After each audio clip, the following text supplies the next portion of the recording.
నమస్తే, welcome to Andhra Prabha. Posani Krishna Murali AP deputy CM Pawan Kalyan గారి కాళ్ల బేరానికి వచ్చాడా?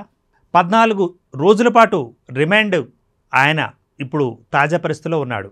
అంటే 14 రోజుల పాటు రిమాండ్కు ఆయనను తరలించడం జరిగింది. ఈ 14 రోజుల్లో ఏం జరగబోతోంది?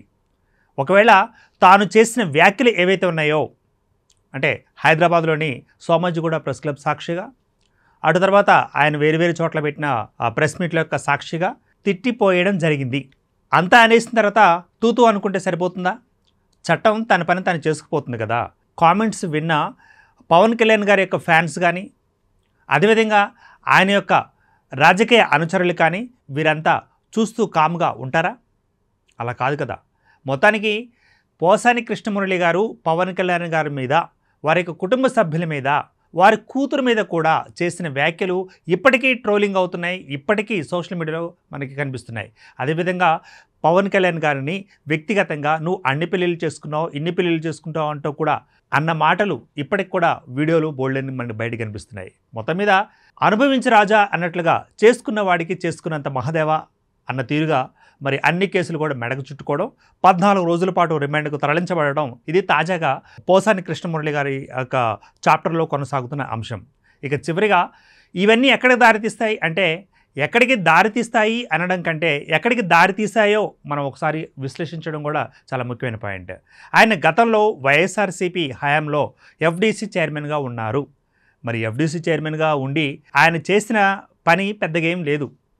ఒక చిరంజీవి గారిని జగన్ గారు తిట్టినప్పుడు, ఒక మహేష్ బాబు గారిని జగన్ గారు తిట్టినప్పుడు, లేదా ఒక జూనియర్ ఎన్టీఆర్ గారిని, లేదా ఒక మరి యువ నాయకులను లేదా హీరోయిన్లను తిట్టిన క్రమంలో ఈయన సర్ది చెప్పిన మాటే లేదు. ఇక ఇండస్ట్రీ డెవలప్మెంట్ అనేది తనకు పాటుగా అదే జరుగుతూ ఉంటుంది.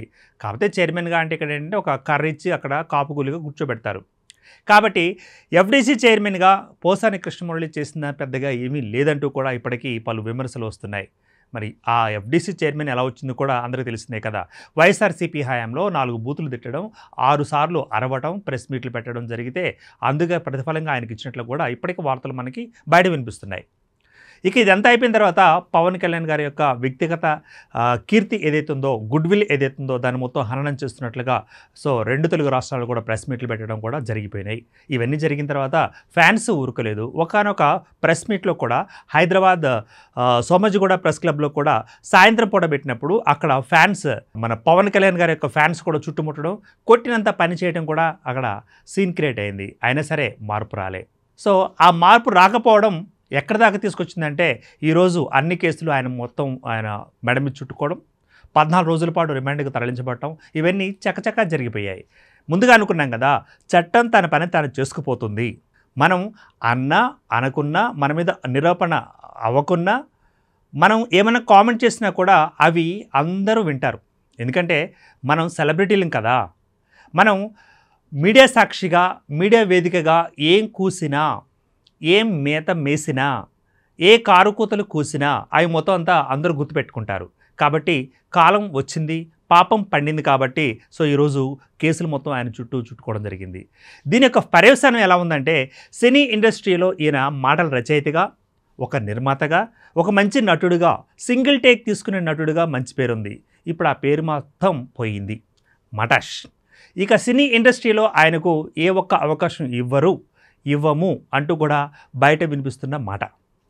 ఇక కుటుంబ సభ్యులు అంటారా, ఆయనకున్న ఎవరైతే సంతానం ఉన్నారో ఆ సంతానం కూడా ఈయన బూతులు మాట్లాడుతూ ఉంటే, ఈయన ప్రెస్ మీట్లు వింటూ ఉంటే వాళ్ళు కూడా విసిగి వేసారిపోయారట.